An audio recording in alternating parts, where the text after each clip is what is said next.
మీ అందరి ప్రార్థనలో మా అమ్మను జ్ఞాపకం చేసుకోండి అని ఒక మాట మీతో మనస్ఫూర్తిగా అడుగుతున్నాను. దయచేసి మా అమ్మకు ఆరోగ్యం బాగలేదు. ఆమె చాలా వీక్ అయ్యారు. నేను చిన్నప్పటి నుంచి మా నాన్నను చూడలేదు. నాకు తండ్రి లేడు.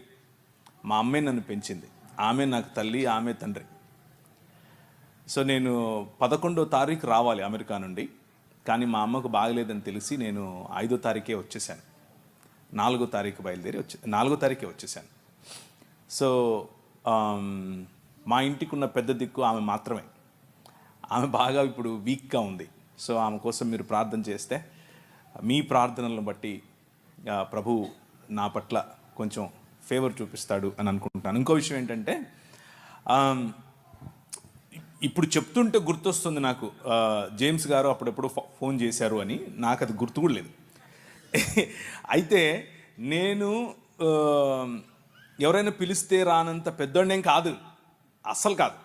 మీరు నా నంబరు మీకు ఎలా వచ్చింది అని తెలుసుకోవడం కోసమే ఆ ప్రశ్నలు వేస్తాను. ఎందుకంటే ఇంతకుముందు జేమ్స్ గారు చెప్పినట్లు కొంతమంది మన మిత్రులు ఫోన్ చేసి బాగా వాయించేస్తూ ఉంటారు నన్ను. ఇంకా అందుకని ముందే అడుగుతాను, అసలు ఏంటి, ఎవరు మీరు, మీకు ఎలా అని. కొంతమంది క్రైస్తవ పేర్లు పెట్టుకుని ఒకసారి పరిచయం అయిన తర్వాత మళ్ళీ వాయిస్తారు. అందుకని అడిగాను, అంతేకాని అడుగుంటాను అంతకు